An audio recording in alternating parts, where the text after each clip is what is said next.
The afternoon sun filtered through the tall windows of Maple Street Café, casting golden stripes across the wooden tables. Tom Bradley sat with his daughter Emma at their usual corner spot, watching her color a picture of a butterfly with fierce concentration.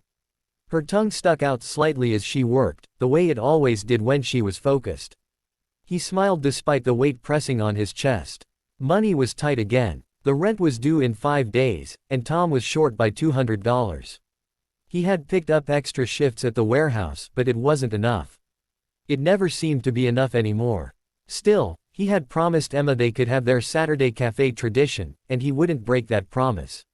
Even if it meant living on instant noodles for the next week. Emma looked up from her drawing, her brown eyes bright. "Daddy, can I get the chocolate chip cookie today? Please." Tom glanced at the menu board. $3.50 for a cookie.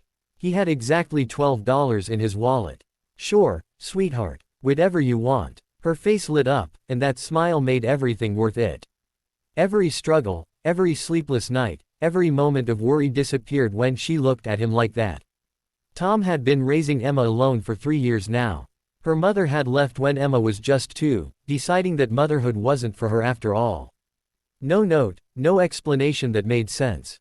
Just gone one morning, leaving Tom to figure out how to be both parents at once. He had learned to braid hair through YouTube videos. He had mastered bedtime stories and knew every word to every princess movie ever made. But he hadn't mastered making enough money to give Emma the life she deserved. The cafe door opened with a soft chime, and Tom glanced up out of habit. Then his world stopped. She looked different, of course. It had been nearly 10 years. Her hair was shorter now, styled in an elegant way that probably cost more than his monthly grocery budget. She wore a cream-colored blazer that screamed expensive, and she carried herself with a confidence he didn't remember from their college days. But it was definitely her. Rachel Morgan. His first love. The girl he had planned to marry before life got complicated and pulled them in different directions. She was looking at her phone, not paying attention to where she was going, and nearly walked past his table. Then Emma dropped a crayon, and it rolled toward Rachel's feet. Rachel bent down to pick it up, and her eyes met Tom's. For a moment, neither of them moved. Tom saw recognition flash across her face, followed by surprise, then something softer he couldn't quite name. "Tom." Her voice was quieter than he remembered, almost uncertain. "Rachel." He managed to keep his voice steady. "Hi." Emma tugged on his sleeve. "Daddy, who's that?" Rachel's eyes shifted to Emma, and her expression softened even more. "And who is this beautiful artist?"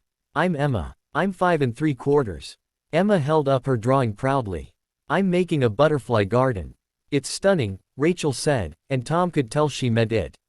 She had always been good with kids, had always wanted them someday.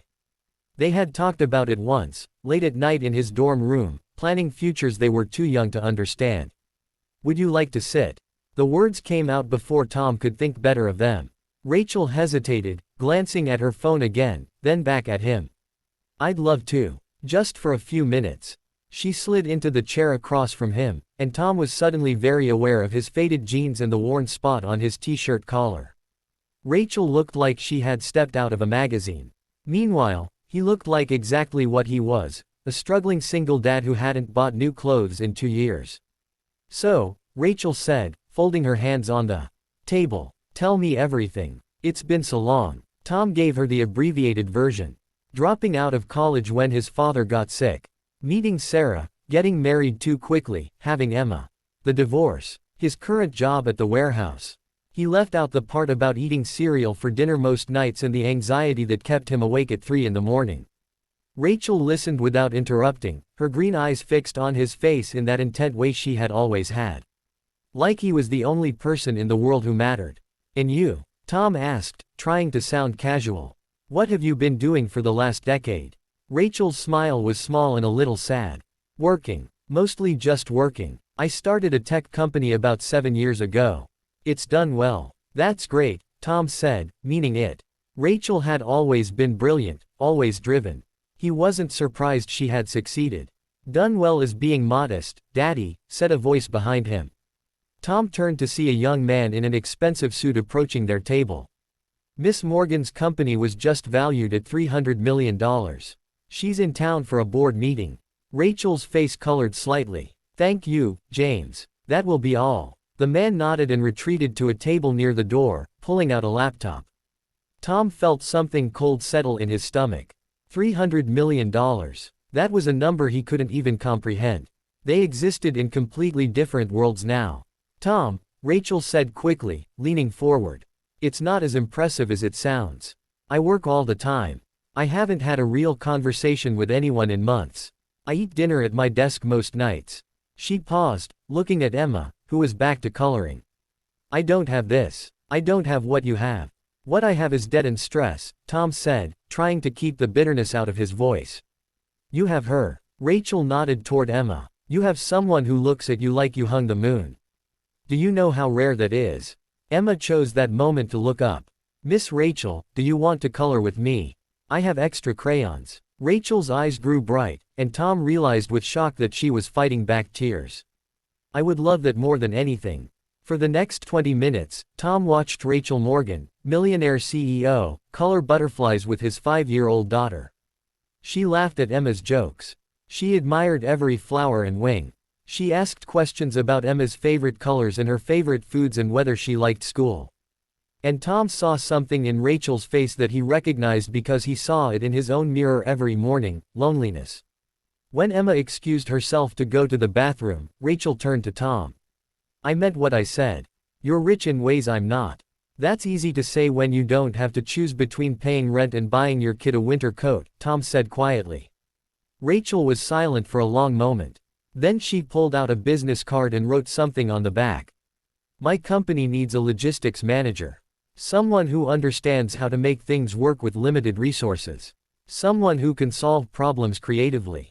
The salary starts at $85,000, with full benefits and flexible hours. She slid the card across the table. Come in Monday for an interview. Bring Emma if you need to.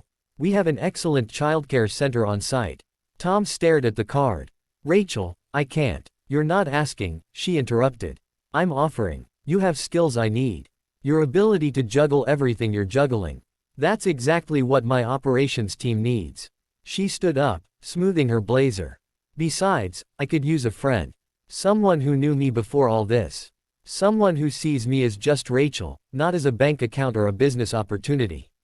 Emma returned, skipping back to the table. Are you leaving, Miss Rachel? I have to, sweetie. But I hope I'll see you again soon.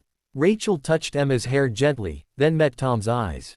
Monday, 10 o'clock. Think about it. She walked out of the cafe, her assistant following, and Tom sat there holding her card like it might disappear if he blinked. Emma climbed into his lap. I like her, Daddy. She's nice. And she's really good at coloring. Tom hugged his daughter close, breathing in the strawberry scent of her shampoo. Maybe Rachel was right. Maybe he did have something valuable that couldn't be measured in bank accounts. But maybe, just maybe, he could have both. He could give Emma the security she deserved without losing the love they shared. He looked at the card again, at Rachel's handwriting on the back. You were always stronger than you knew.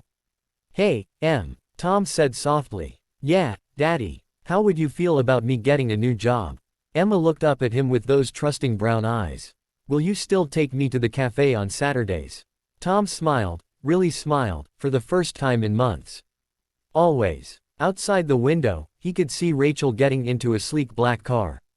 She looked back at the cafe once before driving away. And Tom realized that sometimes the people from your past come back into your life exactly when you need them most. Not to save you, but to remind you that you're worth saving. He ordered Emma that chocolate chip cookie and got himself a coffee. For once, he let himself believe that everything might actually be okay.